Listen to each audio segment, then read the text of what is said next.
If you're just getting into long-range hunting or you're looking to increase your skills as a marksman, you're in the right place. Welcome to the Extreme Outer Limits podcast.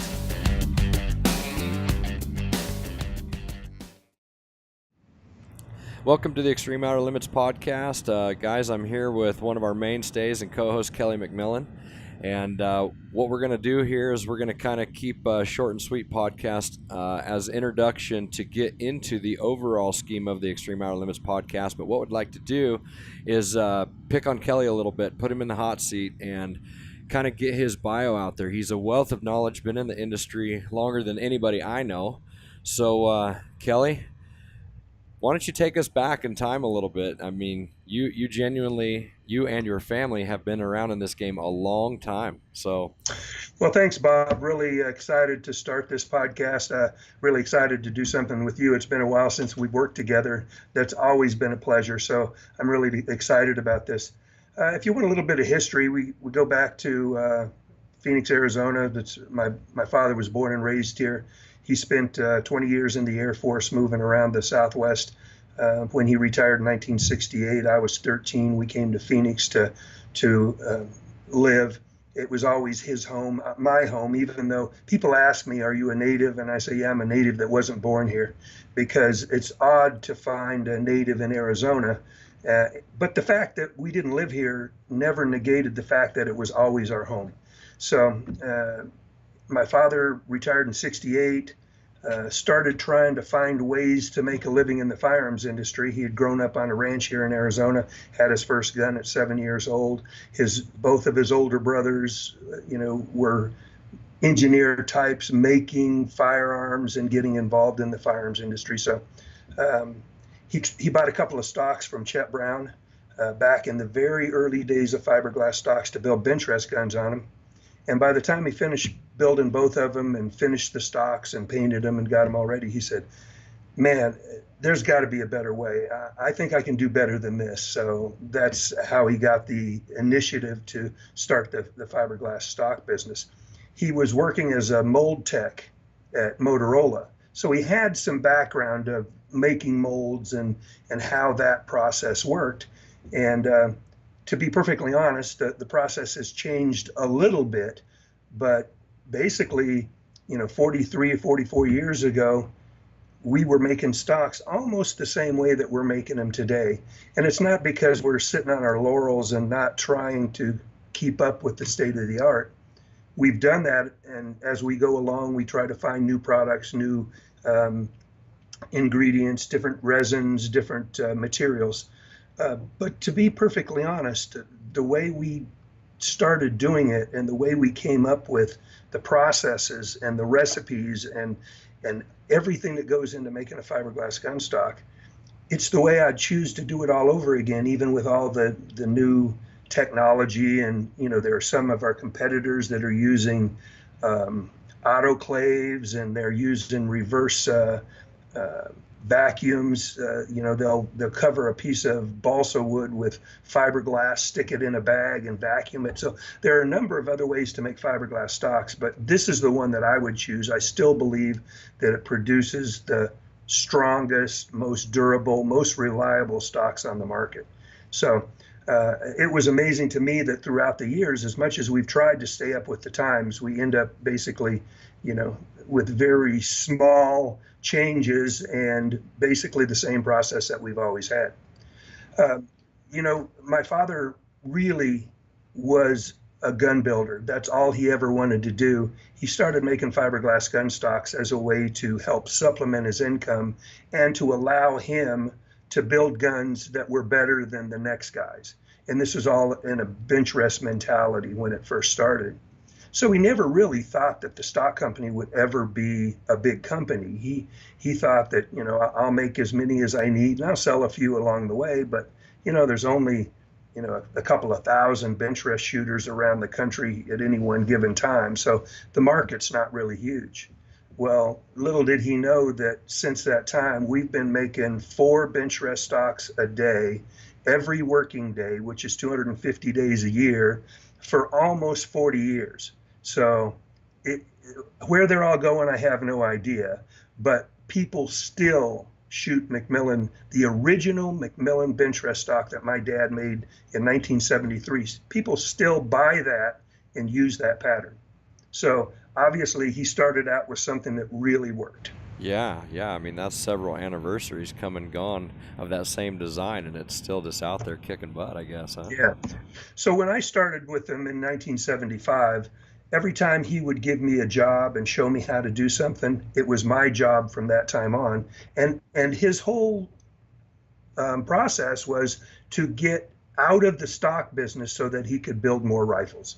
That's why he wanted me in the business, and that's how it worked out. By 1979, I had been working for 4 years. He technically never was a part of the stock company from that time on. So he did make a couple of the big decisions, like in 1983 when we bought our first CNC machine. That was $50,000, and that was a huge amount of money back in those days, and especially for a small company that was just my mother and father and myself working. So we had no employees, and so it was a big decision. So he made those kinds of decisions.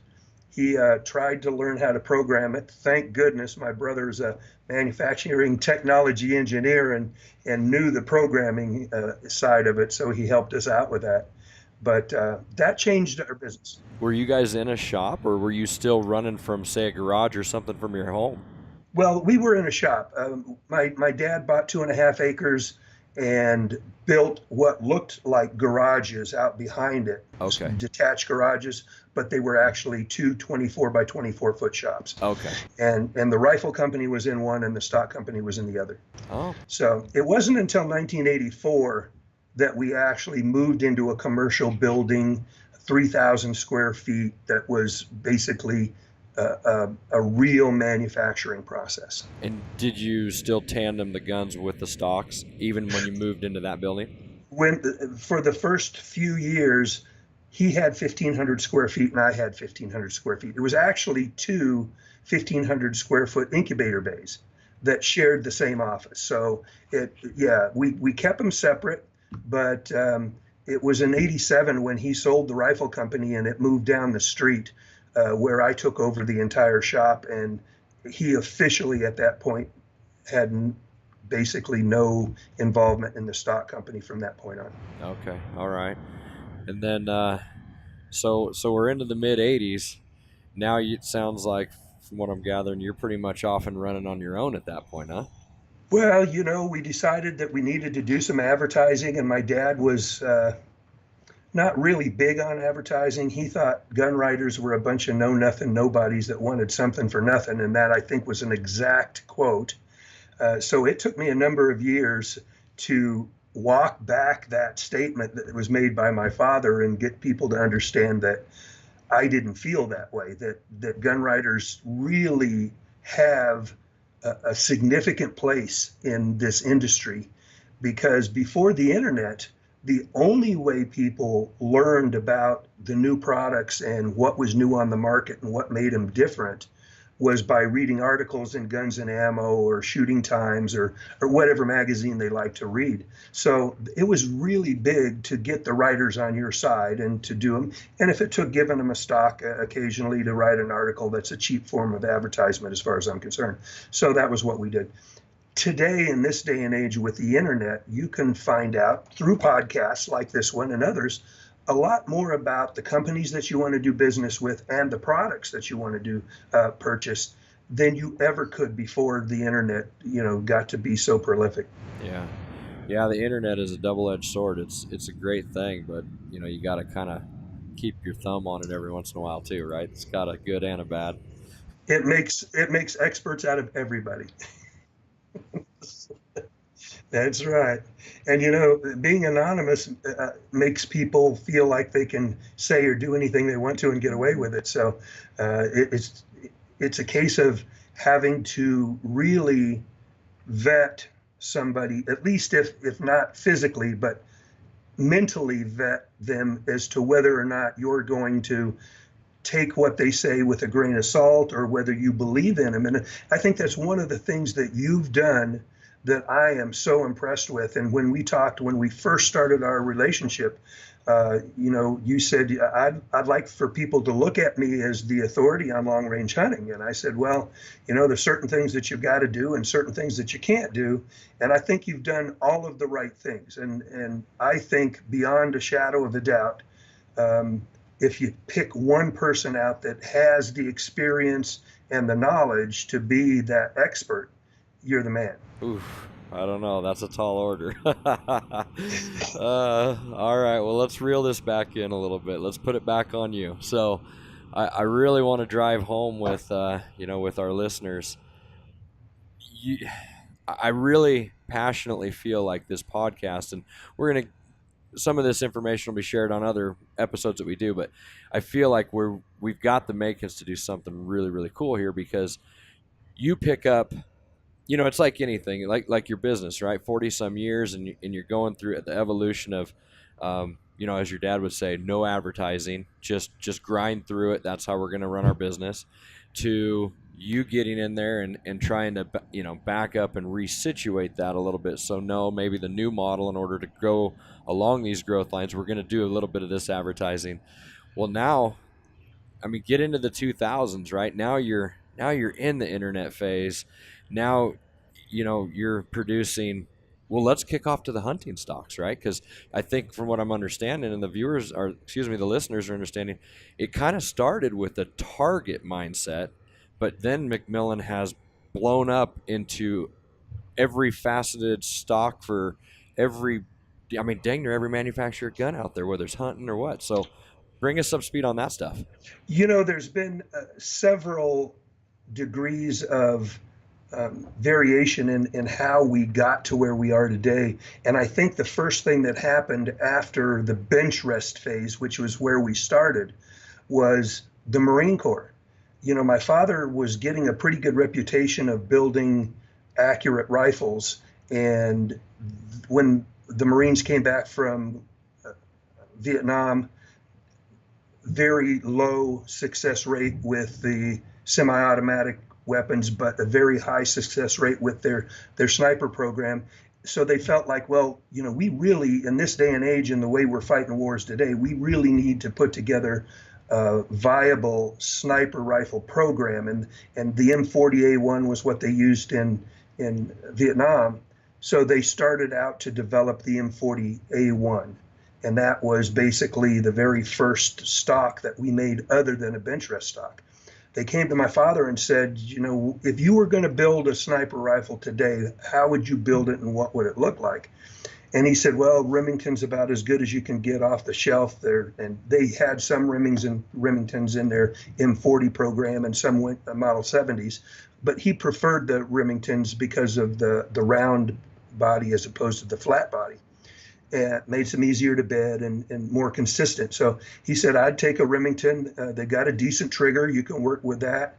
I'd put a stainless steel barrel on it, match grade barrel, because you need the accuracy. Plus you want the weather resistance. And of course, it's got to have a fiberglass stock, because as you found out in Vietnam, weather can play hell on your guns. And if you have a wood stocked rifle, you're just never really sure how well that's going to shoot or to what point of aim it's going to shoot day to day. So they liked the idea. He put a mock rifle together that basically ended up looking exactly like the M40A1. He did not use he just used a standard BDL floor plate. The Marine Corps kind of felt that was a little weak. So they took the steel Model 70 and modified it for the 700. And then that basically made it the M40A1. From that time on, the Marines looked to Gale and to McMillin fiberglass stocks for almost everything that they did in terms of accuracy, and not only for the field, but also in their competition teams. In 1982 or 3, my dad built them 12 rifles, 6 on Remington 700s and 6 on Model 70s for their shooting team. And that year they beat the Army team in the all services match for the first time in a number of years. And with those rifles, they were 300 Win mags. With those rifles, they beat the Army every year until they rebarreled them. So, and they had my uncle's barrels on them, and they had McMillin fiberglass stocks on them. So the Marine Corps started to look to us to be kind of an authority in all things considering accuracy and fiberglass stocks. And then a lot of the shooting industry we started to make high power stocks, and we started to make silhouette stocks and a bunch of other types of competition. But all this time, all of our competitors, and as you know, a lot of your hunting customers also shoot competitively. When you're a gun guy, you're a gun guy. Now, maybe some guy specializes in competition, but if he gets to get out with his son or his buddies or his dad for a week during the hunting season, they usually do that as well. So we were getting more and more requests for stock specifically for hunting rifles. And so that kind of phase from competition to tactical in the M40A1 program into hunting pretty much filled out the entire spectrum of what fiberglass stocks really could be. Off top of your head, and you may not even know this, but how many, not models, but manufacturers does McMillin stocks make stocks for? There's almost no commonly known action that we can't make a stock for. Even Husqvarna's. I don't know if you're familiar with that brand. I heard of it. But we make stocks and have inletting programs for several models of a Husqvarna. And I only use that because that's not a very commonly known, we do all the different Mausers, and we don't have a large selection of Mauser stocks, but we have a couple of stocks and a large selection of inletting programs. All of the American manufacturers have used our stocks at one time or another, with the exception of Ruger. They're the only major manufacturer of any note that has never put a McMillin fiberglass stock on one of their factory rifles. We've done OEM accounts with almost everybody else. Wow. So not only have we developed stocks for the individual customer who has a Seiko, we've actually sold stocks directly to Seiko, and they put them on their rifles. The same with Remington and U.S. Repeating Arms when they had Winchester and FN and Steyr and SIG and almost as many people as rifles as you can think of. We've made them for the manufacturers. Yeah, I know there's a bunch of them. I mean, I get on your website. Well, colors even too, right? You have so many different molded in or paint options. I mean, well, truth be told, we've been pinging samples back and forth for an inline change we want to do, and actually that stock come in yesterday, and we hit a home run. We got awesome. It now. We got it now. I'm glad to hear that. Yeah, well, what's really cool is the stock that come in that we wanted to verify that we thought would be the home run, which is being bedded right now, and I'll take that rifle. It'll be a 300 Ultra that I'm going to use this season for the TV show, so we'll get that thing out there and get using it right away. So you're back to the Ultra, huh? Yeah, jeez, man, I don't, well, you know how it is. Like you said, right? If you're a gun guy, you're a gun guy. And so you find ways, it seems, to chase this little thing or that little thing. And we've got a bullet that's coming for the Ultra that's pretty exciting. So I'm gonna switch gears to a 30 cal for primary this season. But we talked, and you've always been sort of a 7mm guy, and you really liked it. You got the 195s, which was your bullet. Makes a big difference. It's almost a game changer when you talk about the 7mm bullet, when you can have that kind of BC. Great flying bullet too, so long range stuff is awesome.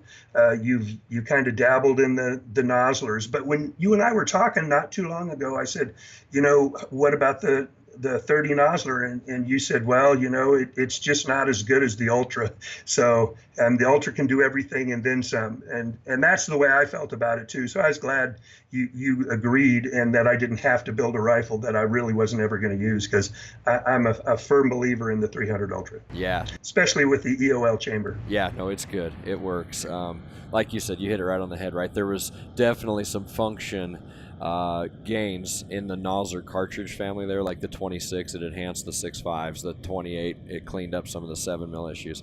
But when you got to the 30, it's just like, well, there was already a cartridge out there that was better, and I don't know if that'll get lost in outer space or what, but anyway, the other ones are really, really good. The Ultra it's a mainstay. It ain't going anywhere.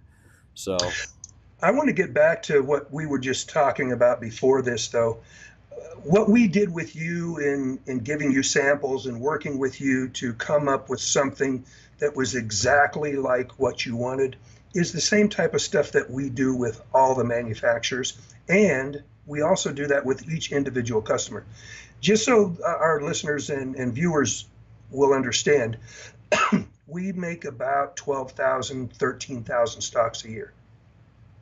Of those 13,000 that we'll make this year, 8,500 to 9,000 of them will be individual, one at a time orders for a guy who has a Remington or a Winchester or a Defiance Action that wants to put a stock on it. And we make the exact stock that he's asking for, all the way from whatever receiver he's got, bottom metal, custom barrel contour if that's the case, and give him the options of length of pole, whether he wants adjustable cheek piece on particular models, and the type of finish that he wants. So every single stock is made as a custom order to an individual customer's specific needs, and we follow that all the way through the process with the tracking system, so that every time he calls, when we tell him 4 months, they usually start calling in about 2. So, they just can't wait. And so now with our new program, we can look in the computer. We know exactly which stage it's in now, when it got there, which gives us an idea when it's going to leave and how far that is to the end of the process. So we're much better equipped to tell the customers exactly where their stock is and help them to kind of live through that 4 months of agony waiting for them to get that stock that most of them have been saving for quite a while to be able to purchase. Sure. I can't even imagine I've been to your shop a couple times, and I know what goes on there. I've visually seen it with my own eyes, but the tracking system that has to go into it, like you said, right? It's an all handmade stock, but at the end of the day, to be efficient, it's going to run in a system. It's in the queue, so to speak, all the time for another operation or another this or that until it hits the very end. It's you guys got to have, if one little hitch in your system goes, I can imagine you probably pull your hair out till you find that one thing, huh? Well, and every now and then a stock will not get scanned and it'll get lost somewhere. But it's much easier to find it now than before, when we were just looking in every box trying to find one. We at least can backtrack to the last place the computer knew that it was at and see what the progress was from there. But that's one of the things that makes us unique. We have 100 different types of stocks. We have about over 100 different types of molds. So we make stocks for so many different kinds of receivers and custom barrels and everything. Most of our competitors are limited in that way, and so it gives us an advantage that we can do some things that they can't do. But one of the big things is that we really work really hard to make the customers feel like, yes, it's expensive, and I have to wait 4 months to get it, but we try to make them feel like it's all worth it once they get it. Our customer service is always the first thing that we think about, is how we can make the customer happy and how we can get him exactly what he wants, so that when the stock arrives, he doesn't have to say, well, this isn't really what I wanted, and I had to buy this just instead of this. We try to make everything happen just the way he'd like for it to. And I think that's what makes McMillin a little different. Most people have 2 questions. How come your stocks cost so much? And how come they take so long? And almost everybody who ever comes to our shop, and we freely give tours to anyone who wants to come. We recommend people that if they get some time in Phoenix and they can come by the shop, we'd love to show them around. But everyone who's ever taken a tour says, oh, now I understand. I can understand why it costs so much and why it takes so long. And I promise I'll never complain again. So, that's one of the things I encourage all people, that if they get a chance to come to the shop and see what it takes, I think they'll have a much better understanding of why. Well, that's a good invite. I know I've been there, and heck, even if I'm just walking through, I'm always peeking off in the corners and looking at this and looking at that. There's so many different things, you don't catch it. It's kind of like watching a movie 2 or 3 times and you see things you didn't see the first time. So, all right, hey, let's pull this back for a minute, though. So, what now? It's a little different than TV, right? TV is a little bit more like, okay, we're going to say or we're going to do this, and this is a little bit more candid. So, Kelly, I want to ask you, don't divulge too much information, but since we're going down this rabbit hole, you want to share with us, and if you don't want to, don't do it. We can go down later down the road, but you told me some information yesterday about something that might be coming down the road for you. Do you want to share?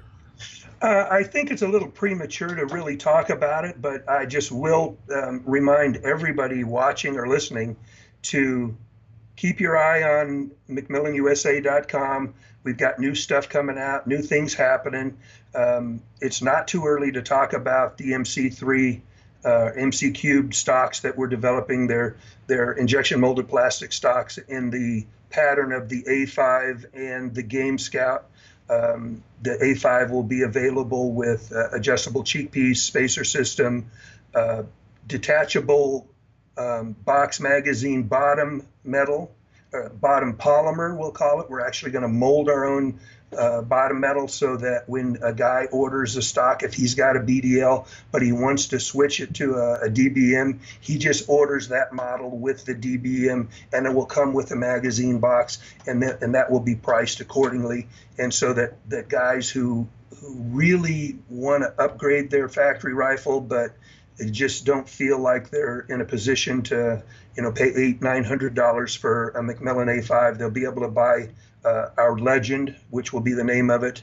And that name comes as our kind of homage to Chris Kyle. He used the A5 on the TAC 338 that he took on his last deployment. So, and he always comments that that's one of his favorite guns. Used to comment that was one of his favorite guns. So that's a way for us to kind of pay tribute to him. So the Legend will be virtually identical in shape and size and weight and everything to our McMillin A5, but it'll be molded out of a super high-tech polymer, something different than anybody else is making stocks out of. And we're absolutely 100% sure it'll be the finest plastic stock on the market. And if it weren't, we wouldn't do it. That's the only reason I'm in the business, to make plastic stocks, is because I think we can do something that nobody else has done. So with that line, are you going to say prefab it for, say, a Remington 700 only, or is it still going to be a customer order? They have a Browning, they have a Tikka, they have a Seiko. Is it going to be anyone that they want, or will it be very specific to a model? Yeah, it's going to be strictly, the very first ones coming out will be short or long 700s, all right-handed.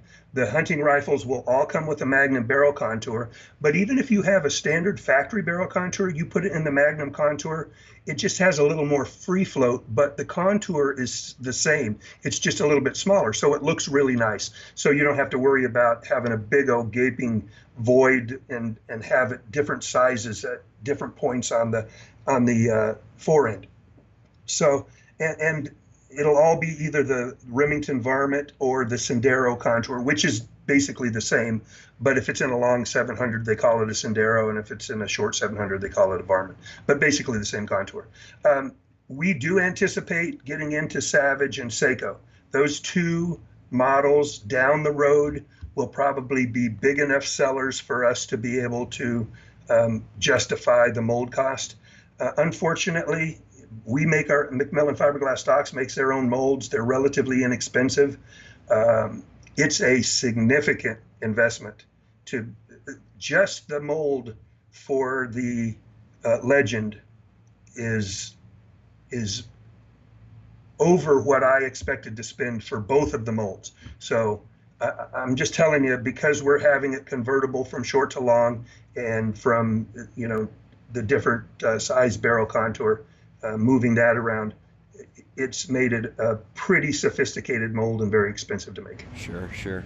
Okay, well, you've given us a lot of good information. These podcasts are interesting because you can chase these rabbits, you can come back out, you can mold the conversation wherever it takes you. I like it.